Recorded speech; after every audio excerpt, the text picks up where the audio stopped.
ನಮಸ್ಕಾರ ಗೆಳೆಯರೆ. ಇವತ್ತು ಒಂದು ಮುಖ್ಯವಾದ ವಿಚಾರದ ಬಗ್ಗೆ ಚರ್ಚೆ ಮಾಡೋದಕ್ಕೆ ನಮ್ಮ ಜೊತೆಗೆ ಹಿರಿಯ ಹೋರಾಟಗಾರರು, ರಿಟೈರ್ಡ್ ಪ್ರಿನ್ಸಿಪಾಲ್ ಆದಂಥವರು ಮತ್ತು ಸಾಮಾಜಿಕ ಚಳುವಳಿಗಳಲ್ಲಿ ಭಾಗವಹಿಸಿ ಹಲವಾರು ಜನಪರ ಹೋರಾಟಗಳಲ್ಲಿ ಭಾಗವಹಿಸಿದಂಥ ಶ್ರೀ ಯಾದವ್ ರೆಡ್ಡಿ ಇದ್ದಾರೆ. ಅವ್ರನ್ನ ಬರಮಾಡಿಕೊಂಡು ಆಮೇಲೆ ಚರ್ಚೆಯನ್ನು ಪ್ರಾರಂಭ ಮಾಡೋಣ. ಸರ್ ನಮಸ್ಕಾರ. ನಮಸ್ತೆ ಸರ್. ಸರ್ ಯಾದವ್ ರೆಡ್ಡಿ ಅವರೇ, ನೀವು ಹಲವಾರು ಹೋರಾಟಗಳಲ್ಲಿ ಭಾಗವಹಿಸಿದ್ದೀರಾ, ಬೇರೆ ಬೇರೆ ವಿಚಾರಗಳನ್ನು ತುಂಬ ಕಂಗನವಾದಂಥ ವಿಚಾರಗಳಲ್ಲಿ ಚರ್ಚೆ ಮಾಡಿದ್ದೀರಾ. ಬಟ್ ನಮ್ಮ ಇವತ್ತಿನ ಮುಖ್ಯವಾದ ವಿಷಯ ಏನಂತ ಹೇಳಿದರೆ, ಇವತ್ತು ನಾಡ ಹಬ್ಬ ದಸರಾ ಹಬ್ಬವನ್ನು ಬಾನು ಮುಸ್ತಾಕ್ ಅವರಿಗೆ ಅವರು ಉದ್ಘಾಟನೆ ಮಾಡಬೇಕು ಅಂತೇಳಿ ಸರ್ಕಾರ ಕೇಳ್ಕೊಂಡಿದೆ. ಅವರು ಓಕೆನೂ ಮಾಡಿದ್ದಾರೆ. ಇದರ ಬಗ್ಗೆ ಅಪಸ್ವರಗಳು ಎದ್ದೇಳ್ತಿದ್ದಾವೆ. ಯಾವ ಕಾರಣಕ್ಕೋಸ್ಕರ ಈ ಅಪಸ್ವರಗಳು ಎದ್ದೇಳ್ತವೆ? ಈ ಸಂವಿಧಾನದ ಪರಿಕಲ್ಪನೆ ಅರ್ಥ ಮಾಡ್ಕೊಳ್ಳದಿರೋಂಥ ಕೆಲವು ಜನ ಈ ದೇಶದಲ್ಲಿ ಸಾಹಿತ್ಯವನ್ನು ಕೂಡ ತುಂಬ ಬೂತ್ ಕನ್ನಡ ಹಾಕೊಂಡು ನೋಡ್ತಿದ್ದಾರೆ.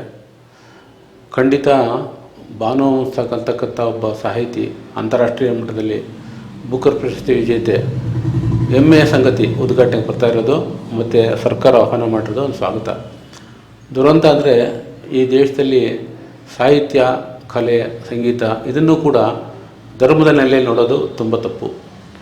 ಯಾವ ದೇಶ ಸಾಹಿತ್ಯಕ್ಕೆ ಧರ್ಮದ ಲೇಪ ಹಚ್ಚುತ್ತೆ, ಸಂಗೀತಕ್ಕೆ ಧರ್ಮದ ಲೇಪ ಹಚ್ಚುತ್ತೆ, ಅಥವಾ ಕ್ರೀಡೆಗೆ ಧರ್ಮ ಲೇಪ ಹಚ್ಚುತ್ತೆ, ಅದು ಆ ದೇಶ ಉದ್ಧಾರ ಆಗೋದಿಲ್ಲ.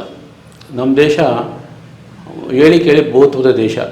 ಎಲ್ಲ ಜಾತಿ ಜನ, ಎಲ್ಲ ಧರ್ಮದ ಜನ, ಎಲ್ಲ ಸಮುದಾಯ ಪಂಥದ ಜನಗಳು ಇಲ್ಲಿ ಬದುಕೋ ಹಕ್ಕಿದೆ, ಮತ್ತು ಅಭಿವ್ಯಕ್ತಿ ಸ್ವಾತಂತ್ರ್ಯ ಇದೆ, ಬರೆಯೋ ಹಕ್ಕಿದೆ, ಮತ್ತು ಎಲ್ಲದಕ್ಕಿಂತ ಭಾಳ ಮುಖ್ಯವಾಗಿ ಎಲ್ಲ ಮೂಲಭೂತ ಹಕ್ಕುಗಳು ನಮ್ಮಾಗೆ ಅವ್ರಿಗೂ ಇದ್ದಾವೆ.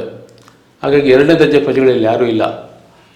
ಆದರೆ ದುರಂತ ಅಂದರೆ ಇದನ್ನು ಪಕ್ಷಗಳು, ವಿಶೇಷವಾಗಿ ಕೆಲವು ಮೂಲಭೂತವಾದಿ ಪಕ್ಷಗಳು, ಕೋಮುವಾದಿ ಪಕ್ಷಗಳು ಇದನ್ನು ಈ ರೀತಿ ಚಿತ್ರಿಸ್ತಾ ಇರ್ತಕ್ಕಂಥದ್ದು ತುಂಬ ಅನರ್ಥಕಾರಿ ಮತ್ತು ಆಘಾತಕಾರಿ. ಅಲ್ಲ, ನೀವು ಹೇಳ್ತಿರೋದು ಸರಿ. ಈಗ ನೀವು ಹೇಳಿದ್ಮೇಲೆ ನನಗೊಂದು ಪ್ರಶ್ನೆ ಒಂದು ಹೊಳಿತು. ಅಂದರೆ ಕೋಮುವಾದಿಗಳು ಅಥವಾ ಇವರೆಲ್ಲ ಏನಂತ ಹೇಳಿದ್ರೆ, ಕಾಶಿ ವಿಶ್ವನಾಥ ದೊಡ್ಡ ದೇವಸ್ಥಾನ, ಅಲ್ಲಿ ಶಹನಾಯಿ ಓದ್ತಿದ್ದಾರೆ ಯಾರು? ಮುಸ್ಲಿಂ ಅಥವಾ ಬರೀ ದೊಡ್ಡ. ಹಂಗಾದ್ರೆ ಅವಾಗ ಯಾಕೆ ಅದನ್ನು ಪ್ರಶ್ನೆ ಬರಲಿಲ್ಲ, ಶಹನಾಯಿ ನೀವು ಓದಬಾರ್ದು ಅಂತೇಳಿ ಇವರು? ನೀವು ಹೇಳಿದ್ರಲ್ಲ, ಕಲೆ ಮತ್ತು ಇವು ಯಾವುದಕ್ಕೂ ನಾವು ಅದನ್ನು ಧರ್ಮಕ್ಕೆ ಲೇಪನ ಹಚ್ಚಬಾರ್ದು ಅಂತ, ಆ ಕಾರಣಕ್ಕೆ ಅಷ್ಟೇ ಹೇಳಿದ್ದಷ್ಟೇ. ಸೊ ಇನ್ನೂ ಒಂದು ಏನಂತ ಹೇಳಿದ್ರೆ, ಈ ಇತ್ತೀಚಿನ ದಿನಗಳಲ್ಲಿ ಕೋಮುವಾದಿ ಪಕ್ಷಗಳು ಈ ಥರದ ಟ್ರೆಂಡನ್ನು ಇಟ್ಕೊಂಡು ಅಥವಾ ಇದನ್ನು ಜನರನ್ನೇನು ಡೈವರ್ಟ್ ಮಾಡೋದಕ್ಕೂ ಅಥವಾ ಇದನ್ನು ರಾಜಕೀಯಕ್ಕೋಸ್ಕರ ಬಳಸ್ಕೊಳ್ತದ್ರೆ ಹೇಗೆ ಅಂತ? ಹೌದು, ಇವನ್ನೆಲ್ಲ ಈ ಧರ್ಮದಲ್ಲ ಭಾವನಾತ್ಮಕ ವಿಚಾರ ಇದು. ಇದನ್ನು ಯುವಕರ ಮನಸ್ಸಿನ ಮೇಲೆ ತುಂಬ ಒಂಥರ ಉದ್ರೇಕಕಾರಿ, ಪ್ರಚೋದನಕಾರಿಯಾಗಿ ಮಾತಾಡಿ ಅವ್ರನ್ನ ಬ್ರೈನ್ ವಾಶ್ ಮಾಡಿಬಿಡ್ತಾರೆ. ಅದನ್ನು ವಸ್ತುನಿಷ್ಠವಾಗಿ ಆಲೋಚನೆ ಮಾಡೋ ಶಕ್ತಿನೇ ಕಳೆದುಬಿಡ್ತಾರೆ. ಯಾವುದೇ ಯುವಕರಿಗೆ, ಆಗ್ತಾನೆ ಬೆಳೆಯುವಂಥ ಯುವಕರಿಗೆ ಈ ಧರ್ಮ ಅಂದರೆ ಎಲ್ಲೋ ಒಂದು ಕಡೆ ಅದಕ್ಕೊಂದು ಅಪಿಬಿದ್ದಾಗೆ ಅದಕ್ಕೆ ತಕ್ಷಣ ಸ್ಪಂದಿಸ್ತಾರೆ. ಅದರ ಹೆಸರಲ್ಲಿ ರಾಜಕೀಯ ಮಾಡೋಕ್ಕೆ ಹೋಗ್ತಾರೆ. ಖಂಡಿತ ಅದು ತಪ್ಪೋದು. ಯಾವ ಸಂದರ್ಭದಲ್ಲೂ ಕೂಡ ಇಂಥ ವಿಚಾರನ ರಾಜಕೀಯ ಬಣ್ಣ ಹಚ್ಚಿ, ಧರ್ಮದ ಬಣ್ಣ ಲೇಪ ಹಚ್ಚಿ ನೋಡಿದರೆ ಸಾಹಿತ್ಯ ಶ್ರೀಮಂತ ಆಗೋದಿಲ್ಲ. ಕನ್ನಡ ಸಾಹಿತ್ಯ ಶ್ರೀಮಂತಿಕೆಗೆ ಮುಸಲ್ಮಾನ್ ಲೇಖಕರು ಸಾಕಷ್ಟು ಕೊಡುಗೆ ಕೊಟ್ಟಿದ್ದಾರೆ. ಅದು ಬಾನು ಮುಸ್ತಾಕ್ ಒಬ್ಬರೇ ಅಲ್ಲ, ಮತ್ತು ರಿಕೆರೆ ಅಂತರಿದ್ದಾರೆ, ನಮ್ಮ ನಿಸಾರ್ ಅಂತ ಕವಿಗಳಿದ್ದಾರೆ ಸುಗಮ ಸಂಗೀತಕ್ಕೆ, ಒಳ್ಳೆಯ ಕಥೆಗಾರರಿದ್ದಾರೆ, ಅಬ್ದುಲ್ ರಶೀದ್ ಅಂತೆಲ್ಲ. ಯಾವ ಪ್ರಕಾರದಲ್ಲ ಅದು ಕೂಡ ಕನ್ನಡ ಸಾಹಿತ್ಯಕ್ಕೆ ತಂದೆ ಆಗಿರ್ತಕ್ಕಂಥ ಕೊಡುಗೆಯನ್ನು ಕೊಟ್ಟಿರ್ತಕ್ಕಂಥ ಮುಸ್ಲಿಂ ಸಾಹಿತಿಗಳು ತುಂಬ ಜನ ಇದ್ದಾರೆ. ಅದು ನಾವು ಸಂತೋಷ ಪಡಬೇಕು ಮತ್ತು ಹೆಮ್ಮೆ ಪಡಬೇಕು. ಕನ್ನಡ ನಾಡಿನಲ್ಲಿ ಇದ್ದಾರಲ್ಲ, ಹುಟ್ಟಿದಾರಲ್ಲ ಅಂತ ಭಾಳ ಸಂತೋಷ ಪಡಬೇಕು ನಾವೆಲ್ಲ. ಅದನ್ನು ಈ ರೀತಿ ನೋಡೋದು ತಪ್ಪಾಗುತ್ತೆ. ಅಲ್ಲ, ಈ ಹಿಂದೆ ಮಿರ್ಜಾ ಇಸ್ಮಾಯಿಲ್ ಏನೋ ಇದ್ರು ಅಂತ ಕಾಣುತ್ತೆ. ಅವ್ರು ಮತ್ತೆ ಮಾಡಿಲ್ವೇ? ಹಾಗಾದ್ರೆ ಮಿರ್ಜಾ ಇಸ್ಮಾಯಿಲ್ಗಿಂತ ಇಂಚೆನೇ ನಮ್ಮ ಜಗಳೂರು ಇಮಾಮ್ ಸಾಹೇಬರು ಕೂಡ ಅಲ್ಲಿ ದೇವಾನರ ಕೆಲಸ ಮಾಡಿದ್ದಾರೆ. ಮತ್ತು ಭಾಳ ಮುಖ್ಯವಾಗಿ ಟಿಪ್ಪು ಸುಲ್ತಾನ್ ಕಾಲದಲ್ಲಿ ಇದು ನಾಡ ಹಬ್ಬ ಆಗಿ ಸ್ವೀಕಾರ ಮಾಡೋಕ್ಕೆ ಆರ್ಡರ್ ಮಾಡಿದ್ದೆ ಅವರು. ಅದಕ್ಕಿಂತ ಮುಂಚೆ ಅದು ಖಾಸಗಿ ದರ್ಬಾರ್ ಅಂತ ನಡೀತಾ ಇತ್ತು. ಅದು ಜನರ ಹಬ್ಬವನ್ನು ಮಾಡಿದ್ದು ಮತ್ತು ಅದು ಸಾಂಸ್ಕೃತಿಕವಾಗಿ ಜನರಿಗೆ ಅದು ಪರಿಚಯ ಆಗಲಿಲ್ಲ ಕಾರಣಕ್ಕೋಸ್ಕರ ನಾಡ ಹಬ್ಬ ಆಗಿ ಅದನ್ನು ಆದೇಶ ಹೊರಡಿಸಿದ್ದೇ ಟಿಪ್ಪು ಸುಲ್ತಾನ್ ಕಾಲದಲ್ಲಿ. ಹಾಗಾಗಿ ಅವ್ರು ಹಂಗಾದ್ರೆ ಟಿಪ್ಪು ಸುಲ್ತಾನ್ ಯಾಕೆ ನಾಡ ಹಬ್ಬ ಮಾಡಿದ್ರು ಅಂತ ಅರ್ಥ ಮಾಡ್ಕೋಬೇಕು ಅವರು. ಅಂದರೆ ಯಾವುದೇ ಒಂದು ಹಬ್ಬ ಅದು ಒಬ್ಬರೇ ಸೊತ್ತಾಗಲ್ಲ. ಈಗ ನಾವು ಮೂಲತಃ ನನಗೆ ಗೊತ್ತಿಲ್ಲದರೂ ನಾನು ಹಿಂದೂ ಧರ್ಮದಲ್ಲಿ ಹುಟ್ಟಿದ್ದೀನಿ. ಹಾಗಂತ ನಾನು ಯಾವ ಧರ್ಮನೂ ದ್ವೇಷ ಮಾಡೋದಿಲ್ಲ. ನಾವು ಮೊಹರಂ ಹಬ್ಬ ನಾವು ಆಚರಿಸ್ತೀವಿ, ನಾವು ನೋಡ್ತೀವಿ, ನಾವು ಸಂತೋಷ ಪಡ್ತೀವಿ. ಅದೇನು ತಪ್ಪು ಅನ್ಸಲ್ಲ ಅದು.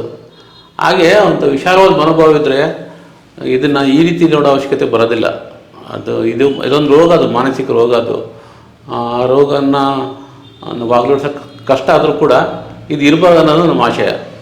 ನಿಮ್ಮ ಆಶಯನೂ ಸರಿ ಇದೆ. ಆದರೆ ಇತ್ತೀಚಿನ ದಿನಗಳಲ್ಲಿ, ಅಂದರೆ ಇತ್ತೀಚಿನ ಒಂದು 10-15 ವರ್ಷಗಳಿಂದ ಇದು ಭಾರಿ ದೊಡ್ಡದಾಗಿ ಒಂಥರ ಕ್ಯಾನ್ಸರ್ ರೀತಿಯಲ್ಲಿ ಬೆಳೀತಾ ಇದೆ. ಅಂದರೆ ಒಂದು ಸತಿ ಹಲಾಲ್ ಕಟ್ ಅಂತ ಬಂತು, ಆಮೇಲೆ ಒಂದು ಸತಿ ಅದ್ಯಾವುದೋ ಒಂದು ಹಿಜಾಬ್ ಅಂತ ಬಂತು, ಅದೆಲ್ಲ ಜಲ್ಲಿ ಕಟ್ಟು, ಹಲಾಲ್ ಕಟ್ಟು ಎಲ್ಲ ಓದ್ತು. ಏನಾಯಿತು ಅಂತ ಅಂದರೆ ನಾನು ಕೇಳ್ತಿರೋದು ಸರ್, ಈ ಧರ್ಮವನ್ನು ನೀವು ಪ್ರೀತಿ ಮಾಡಿ. ನಿಮ್ಮ ಧರ್ಮದ ಬಗ್ಗೆ ಯಾರು ಬೇಕಾದ್ರೂ ಅವ್ರವ್ರ ಧರ್ಮದ ಬಗ್ಗೆ ಪ್ರೀತಿ ಮಾಡ್ಬೋದಲ್ವಾ? ಹೌದು. ಅದು ಧರ್ಮವನ್ನು ಬೇರೆ ರೀತಿಯಾಗಿ ಬಳಸ್ಕೊಳ್ಳೋದಿದೆಯಲ್ಲ, ಅದು ಸರಿನಾ ತಪ್ಪ? ಖಂಡಿತ ತಪ್ಪು. ನಾನು ಅದನ್ನೇ ತುಂಬ ಕ್ಲಿಯರಾಗಿ ಹೇಳಿದರೆ, ಇದು ಹಿಂದುತ್ವ ಅಂತಕ್ಕಂಥ ಒಂದು ಕಾನ್ಸೆಪ್ಟ್ ಏನಿದೆ ಅದನ್ನು ಆಧಾರ ಇಟ್ಕೊಂಡು ಇತ್ತೀಚಿನ ಒಂದು ರಾಜಕಾರಣದಲ್ಲಿ ಅದನ್ನು ಅಜೆಂಡಾಗಿ ಮಾಡ್ಕೊಂಡು ಅದ್ರ ಮೂಲಕ ರಾಜಕೀಯ ಮೆಟ್ಟಲು ನೋಡ್ಕೊಂಡು ಅದ್ರ ಮೂಲಕ ಅಧಿಕಾರ ಪಡ್ಕೊಂಡಿರ್ತಕ್ಕಂಥ ಕಳೆದ 11 ವರ್ಷಗಳಿಂದ ಈಚೆಗೆ ತುಂಬ ದೊಡ್ಡ ಬೆಳವಣಿಗೆ ಆಗ್ತಾಯಿದೆ. ಏನು ಬೆಳವಣಿಗೆ ಅಂದರೆ, ಇದುವರೆಗೂ ನಾವು ಅಭಿವೃದ್ಧಿ ರಾಜಕಾರಣ ಮಾಡ್ತಾಯಿದ್ವಿ, ಮತ್ತು ಸಮಸ್ಯೆಗಳ ಆಧಾರದ ಮೇಲೆ ಜನರ ಹತ್ರ ಹೋಗ್ತಿದ್ವಿ, ಮತ್ತು ಬೇರೆ ಬೇರೆ ಅಂಶಗಳನ್ನ ಇಟ್ಕೊಂಡು ನಾವು ಜನರ ಹತ್ರ ಓಟ್ ಕೇಳ್ತಿದ್ವಿ. ಈಗ ಧರ್ಮದ ಹೆಸರಲ್ಲಿ ಓಟ್ ಕೇಳ್ತಿದ್ದಾರೆ, ಜಾತಿ ಹೆಸರಲ್ಲಿ ಓಟ್ ಕೇಳ್ತಿದ್ದಾರೆ. ಇದರಾದ್ಮೇಲೆ ಗೆದ್ದು ಇದ್ದಾರೆ, ಕೇಂದ್ರ ಸರ್ಕಾರವನ್ನು ರಚನೆ ಮಾಡಿದ್ದಾರೆ. ಅವ್ರಿಗೆ ಸಹಜವಾಗಿ ನೋಡಿ, ಈಗ ಇದೇ ಯಾರು ಮೋದಿ ಸಾಹೇಬರು ಮೊನ್ನೆ ರಾಮ ದೇವಸ್ಥಾನ ಉದ್ಘಾಟನೆ ಸಂದರ್ಭದಲ್ಲಿ ರಾಷ್ಟ್ರಪತಿಯವರಿಗೆ ಆಹ್ವಾನ ಕೊಡ್ದಂಗೆ ಬರೀ ಯಾರೋ ಒಂದಷ್ಟು ಸಾಧು ಸಂತರಿಗೆ ಆಹ್ವಾನ ಕೊಟ್ಟು ನಮ್ಮ ದೇಶಕ್ಕೆ ಅವಮಾನ ಮಾಡಿದರು. ಅಂದರೆ ಅವ್ರ ತಲೆ ಒಳಗೆಲ್ಲ ತುಂಬಿಕೊಂಡಿದೆ. ಏನು ಅಂದರೆ, ಇದು ನಮ್ಮ ಸೊತ್ತು. ಹಿಂದೂ ದೇಶ ಅನ್ನೋದೆಲ್ಲೂ ಇಲ್ಲ. ಹಿಂದೂ ಧರ್ಮದ ಜನ ಜಾತಿ ಇದ್ದಾರೆ ಅಷ್ಟೇ ಇಲ್ಲಿ ಇಂಡಿಯಾದಲ್ಲಿ. ಅಷ್ಟು ಬಿಟ್ಟರೆ ಇದು ಹಿಂದೂ ದೇಶ ಅಲ್ಲ. ಇದು ಅಲ್ಲ ಎಲ್ಲ ಧರ್ಮದ ಜನ ಇಲ್ಲಿ ಶಾಂತಿಯಾಗಿ ಬದುಕುವಂಥ ವಾತಾವರಣ ನಮ್ಮ ಸಂವಿಧಾನ ಕಲ್ಪಿಸ್ಕೊಟ್ಟಿದೆ. ಸಂವಿಧಾನ ಕೊಟ್ಟಿದೆ, ಎಲ್ಲರೂ ಕೂಡ ನಿರಾತಂಕ ಬದುಕುವಂಥ ಹಕ್ಕನ್ನು ಎಲ್ಲರೂ ಕೊಟ್ಟಿದೆ. ಹಾಗಾಗಿ ಇಲ್ಲಿ ಇದನ್ನು ಯಾವ ಸಂದರ್ಭದಲ್ಲೂ ಕೂಡ ಇಲ್ಲಿ ಧರ್ಮ ಅಡ್ಡ ಬರಬಾರ್ದು. ಧರ್ಮ ಅನ್ನೋದು ಬೇಕು. ಮಾನವ ಧರ್ಮವನ್ನು ಎಲ್ಲರೂ ಮೆಚ್ಕೊಳ್ತೀವಿ. ಕೋಮುವಾದಿ ಧರ್ಮನ ಯಾರು ಮೆಚ್ಕೊಳ್ಳಲ್ಲ. ಧರ್ಮ ಮುನ್ನಡೆಸಬೇಕು ಅಂತ ಇರ್ತದೆ. ಧರ್ಮದ ಹೆಸರು ಮುನ್ನಡೆಸಬೇಕು ಅಂತ, ತೆರೆದುಕೊಳ್ಬೇಕು, ಎಲ್ಲರಿಗೂ ಒಳಗೊಳ್ಬೇಕು ಅಂತಿರೋ ಧರ್ಮ. ಧರ್ಮದಲ್ಲಿ ಅಡ್ಡಗೋಡೆ ಕಟ್ಟಬೇಕು, ಅದಕ್ಕೊಂದು ಸೇತುವೆ ಹಾಕಬೇಕು, ನಾವು ಮತ್ತೆ ನಿರ್ಬಂಧ ಮಾಡಬೇಕು, ಅದೇ ಮನುಸ್ಕೃತಿ ಅಂತ ಕರೆಯೋದು. ಆ ಮನುಸ್ಕೃತಿ ಇರ್ತಕ್ಕಂಥ ಮೈಂಡೆಡ್ ಜನ ಏನಿದ್ದಾರೆ ಅವರು ಇದನ್ನು ವಿರೋಧಿಸ್ತಾ ಇದ್ದಾರೆ. ಆಯ್ತು, ಇವ್ರನ್ನ ಯಾಕೆ ಕರಿಬೇಕು? ಬೇರೆಯವ್ರು ಕರಿಬೋದಾಗಿತ್ತು. ಬೇರೆಯವ್ರು ಕರೆದಿದಾರಲ್ಲ, ಮೈಕರ್ಸರಿಗೆ ಕರೆದಿದಾರಲ್ಲ. ಈ ಹಿಂದೆ ಮಸ್ತ್ ದಸರಾ ಹಬ್ಬಗಳು ನಡೆದೋಗಿ ಪ್ರತಿ ವರ್ಷ ಮಾಡ್ತಾ ಇದ್ದಾವೆ. ಅಲ್ಲಿ ಹಿಂದೂ ಮುಸ್ಲಿಂ ಅಂತ ಏನು ಕರೆದಿಲ್ಲ. ಹಿಂದೂಗಳಾಗಿರ್ಬೋದು, ಮುಸ್ಲಿಂ ಆಗಿರ್ಬೋದು, ಯಾವುದೇ ಕ್ರಿಶ್ಚಿಯನ್ರಾಗಿರ್ಬೋದು. ಜೈನರು ಹಂಪನಾಗರಾಜ್ ಏನು ಕರೆದಿದ್ರು. ಯಾಕೆ ಕರೆದ್ರು? ಮತ್ತೆ ಅವ್ರು ಹಿಂದೂ ಅಂತ ಕರೆದಿರುವ ಅಲ್ಲ, ಜೈನರು ಅವರು ಆಕ್ಚುಲಿ ಸಂಬಂಧಪಡಲ್ಲ ಅವರು. ಹೌದು, ಇವ್ರ ಪ್ರಕಾರ ಹಂಗಂದ್ರೆ ನೀವು ಹೇಳೋದಾದ್ರೆ ಅವ್ರನ್ನ ಕರೆದಾಗ ಇವರು ಅವಾಗ ವಿರೋಧ ಮಾಡಬಹುದಾಗಿತ್ತಲ್ವಾ? ಮಾಡ್ಬೇಕಾಗಿತ್ತಲ್ವಾ? ಯಾಕೆ ಜೈನರು ಬರ್ಬೋದು, ಬುದ್ಧರು ಬರ್ಬೋದು, ಬೇರೆಯವ್ರು ಬರ್ಬೋದು, ಮುಸಲ್ಮಾನರು ಮಾತ್ರ. ಅಂದರೆ ಈ ದೇಶದಲ್ಲಿ ಮುಸಲ್ಮಾನರನ್ನ 2ನೇ ದರ್ಜೆ ಪ್ರಜೆಗಳನ್ನಾಗಿ ಮಾಡೋದಕ್ಕೆ ಒಂದು ವ್ಯವಸ್ಥಿತ ಒಂದು ಹುನ್ನಾರ ನಡೀತಾ ಇದೆ. ಇದು ನಡೆಯಲ್ಲ ಭಾಳ ದಿವಸ. ಯಾಕಂದರೆ ಜನರಿಗೆ ಅರ್ಥ ಆಗ್ತಾ ಇದೆ, ಇದರಿಂದ ನಾವು ಯಾರೂ ಕೂಡ ಉದ್ಧಾರ ಆಗಲ್ಲ ಅಂತ. ಎಲ್ಲರೂ ಕೂಡ ಮುಕ್ತವಾಗಿ ಯೋಚನೆ ಮಾಡೋಂಥ ಶಕ್ತಿ ಜನರು ಕೊಟ್ಟಿದ್ದಾರೆ. ತಾತ್ಕಾಲಿಕವಾಗಿ ಇಂಥ ಜನರ ಗುಂಪಲ್ಲೇ ಅಧಿಕಾರ ನಡೆಸ್ತಾ ಇದೆ. ಅದು ಹಿಂದೆ ಇತ್ತು, ತುಂಬ ಸಣ್ಣ ಪ್ರಮಾಣದಲ್ಲಿ ಅಲ್ಲೂ ಇಲ್ಲೂ ಸ್ವಲ್ಪ ಮಟ್ಟಿಗೆ ಇತ್ತು. ಇದು ಸಂಸ್ಥೆಯನ್ನೇ ಮಾರ್ಪಾಟು ಮಾಡ್ತಿದ್ದಾರೆ. ಈಗ ಮೂಲಭೂತವಾದಿಗಳು ಧರ್ಮವನ್ನು ಒಂದು ದೊಡ್ಡ ಸಂಸ್ಥೆಯನ್ನಾಗಿ ಮಾರ್ಪಾಟು ಮಾಡ್ತಿದ್ದಾರೆ ಹಿಂದುತ್ವನ ಹೆಸರಿನಲ್ಲಿ. ಅದೇ ನೀವು ಹೇಳ್ದಂಗೆ ಅದೇ ಹೇಳಿದ್ರಿ, ರಾಮ ಮಂದಿರಕ್ಕೆ ನಮ್ಮ ದೇಶದ ರಾಷ್ಟ್ರಪತಿಯವ್ರನ್ನ ಕರೆದಿರಲಿಲ್ಲ. ಯಾಕೆ ಕರೀಲಿಲ್ಲ ಹಂಗಾದ್ರೆ? ಅವರು ಒಳಗಿರ್ತಕ್ಕಂಥ ಅವ್ರು ಹಿಂದೂ ಅಲ್ವೇ? ಮನುವಾದಿ. ಅದೇ ಅವ್ರು ಹಿಂದೂ ಅಂತ ಪರಿಗಣಿಸಿದ್ರೆ ಕರಿಬೇಕಾಯ್ತಾನೆ. ಅದು ಯಾಕೆ ಕರೀಲಿಲ್ಲ ಅಂತ? ಕರೆದಿಲ್ಲ ಅಂದರೆ ಅವ್ರು ಒಳಗಿರ್ತಕ್ಕಂಥ ಮನುಸ್ಕೃತಿ ಕೆಲಸ ಮಾಡ್ತಾ ಇದೆ, ಮನುವಾದ ಕೆಲಸ ಮಾಡ್ತಾ ಇದೆ. ಅವ್ರನ್ನ ಇಂಡಿಯಾದಲ್ಲಿರ್ತಕ್ಕಂಥ ಎಲ್ಲ ಸಾಧು ಸಂತರನ್ನ ಕರೆದ್ರು, ರಾಷ್ಟ್ರಪತಿನ ಕರೆದಿಲ್ಲ ಅಂದರೆ ಏನರ್ಥ ಹೇಳಿ? ಅಲ್ಲ ಅದೇ ನಾನು ಯಾಕೆ ಕರೆದಿಲ್ಲ ಅಂತ ಯಾಕಂದ್ರೆ ಅದ್ರ ಒಳಗೆ ಅಸ್ಪೃಶ್ಯತೆ ತುಂಬಿಕೊಂಡಿದೆ. ಅಸ್ಪೃಶ್ಯತೆ ಇನ್ನೂ ಹೋಗಿಲ್ಲ ಅಂತ. ಹೋಗಿಲ್ಲ ಅಂದ್ರೆ ಮನು ಸಂಸ್ಕೃತಿ ಇಟ್ಕೊಂಡಿರೋರ ಮನದಲ್ಲಿ ಅಸ್ಪೃಶ್ಯತೆ ಹೋಗಿಲ್ಲ, ಮೇಲ್ನೋಟಕ್ಕೆ ಮಾತ್ರ ಹೇಳ್ತಾರೆ. ಅಲ್ಲಿ ತೋರಿಸ್ತಾರಲ್ಲ, ಕಾರ್ಯಗತ ಮಾಡಿ ತೋರಿಸ್ತಾರಲ್ಲ ಅವ್ರಿಗೆ. ಇದೊಂದೇ ಅಂತಲ್ಲ, ಈಗ ಪ್ರಯಾಗ್ರಾಜ್ಗೆ ಸಂಬಂಧಪಟ್ಟಂತೆ ಪವಿತ್ರವಾದ ನೀರು ಹಾಗೆ ಈಗ ಅಂತ ಹೇಳ್ತಾರಲ್ಲ, ಅಲ್ಲಿ ಹಿಂದೂಗಳೇ ಯಾಕೆ ಬೇರೆ ಯಾಕೆ ಅಲ್ಲಿ ಆಹ್ವಾನ ಇರಲ್ಲ, ಎಲ್ಲರೂ ಬರ್ಬಂತ ಕರೆ ಕೊಡ್ಬೋದಲ್ಲ.